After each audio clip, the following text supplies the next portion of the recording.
2006 से पहले इंटरनेट को यूज करने के लिए माइक्रोसॉफ्ट के इंटरनेट एक्सप्लोरर को इस्तेमाल किया जाता था और तब गूगल का search engine by default set होता था। लेकिन 18 अक्टूबर 2006 को माइक्रोसॉफ्ट ने गूगल को लगभग बर्बाद ही कर दिया था जब उसने गूगल सर्च इंजन को बाय डिफॉल्ट से हटाकर अपने सर्च इंजन बिंग को यूज करना शुरू कर दिया था।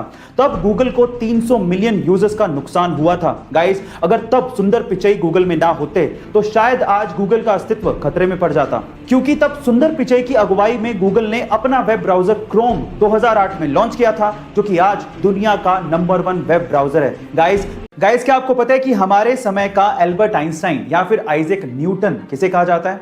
चलिए मैं आपको बताता हूं। वो है एक 9 साल का बच्चा जिसका नाम है सोबरेनो आइजैक बारी।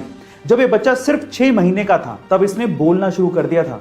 जब ये 2 साल का था तब ये फिजिक्स, केमिस्ट्री और मैथमेटिक्स की प्रॉब्लम सोल्व किया करता था। और आज जब ये सिर्फ 9 साल का है तब ये दुनिया का सबसे यंगेस्ट प्रोफेसर है, जो कि दुनिया की बहुत सी यूनिवर्सिटीज में फिजिक्स के लेक्चर लिया करता है। इसने खुद ने एक बुक भी लिखी है जिसका नाम है द लव।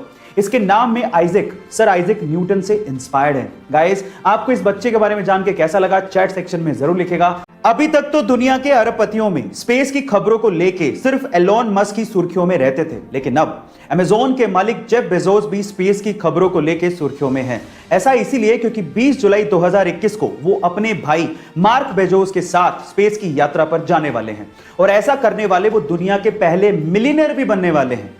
वो अपनी स्पेस कंपनी ब्लू ओरिजिन के तैयार किए हुए रॉकेट कैप्सूल न्यू शेफर्ड से स्पेस जाएंगे और 20 जुलाई की ही डेट को सिर्फ इसलिए चुना गया क्योंकि 20 जुलाई के ही दिन अपोलो 11 चांद पे लैंड हुआ था और नील आर्मस्ट्रांग ने चांद पे कदम रखा था। गाइस, आपको ये इंफॉर्मेशन कैसे लगी? चैट सेक्शन में जरूर लिखेगा। और ये बात है सन 1996 की, जब सौरभ गांगुली ने अपना टेस्ट डेब्यू इंग्लैंड के खिलाफ लॉर्ड्स के मैदान पे किया था और अपने पहले ही मैच में शतक ठोक के उन्होंने 131 रन की पारी खेली थी।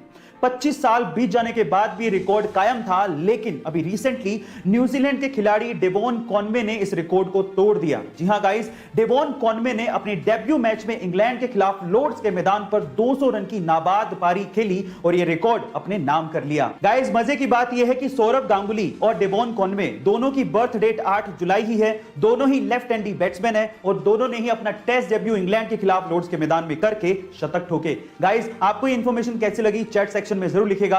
यूएफओ, एलियंस और एलियंस की दुनिया, ये हमेशा से ही हमारा ध्यान खींचती आई है। इस रहस्यमय दुनिया के बारे में हम हमेशा से ही और जानना चाहते हैं और हमेशा हम लोग यही मानते आए हैं कि एलियंस हमारी धरती पर आउटर स्पेस यानी कि बाहरी दुनिया से यूएफओ के थ्रू आते रहे होंगे। लेकिन आईसीईआर एक ऐसी संस्था जो कि एलियंस की दुनिया और यूएफओ के ऊपर रिसर्च करती है, उसके वाइस प्रेसिडेंट का यह कहना है कि एलियंस कहीं आउटर स्पेस से नहीं आते बल्कि समंदर की गहराइयों से आते हैं।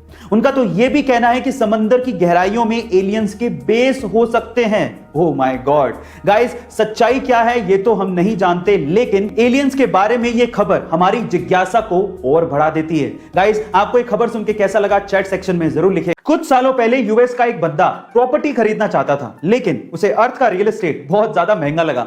एक रात को जब वो आसमान में चांद को देख रहा था तो उसे सिर्फ चांद नजर नहीं आया, उसे चांद पे रियल एस्टेट की अपॉर्चुनिटी नजर आई। एक्चुअली 1967 स्पेस एंटिटी, जिस पे दुनिया के लगभग सभी देशों ने साइन किया है, उस पे ये लिखा हुआ है कि किसी भी देश या उसी सरकार का हमारे सोलर सिस्टम के सेलेस्टियल बॉडीज पे कोई अधिकार नहीं होगा, लेकिन उस पे किसी इंसान का जिक्र नहीं है। इसीलिए इस बंदे ने यूएन को एक लेटर लिखा और अपने आप को मून का ओनर घोषित कर दिया। वहां से कोई ऑब्जेक्शन आया नहीं, तो इसने सोचा कि मुझे अप्रूवल मिल चुका है और तब से लेके आज 41 सालों तक वो और उसका बेटा क्रिस मून पे प्रॉपर्टीज सेल कर रहे हैं और वो लोग मून के 200 मिलियन एकड़ के मालिक हैं और वो भी 0 रुपए में। गाइस, अगर आपको मून पे प्रॉपर्टी खरीदनी है तो आपको इनसे कांटेक्ट करना पड़ेगा। आपको इंफॉर्मेशन कैसी लगी? चैट सेक्शन में जरूर लिखेगा और ऐसे अमेजिंग वीडियोस के लिए शेयर, सब्सक्राइब एंड लाइक। मिलते हैं अगली वीडियो में।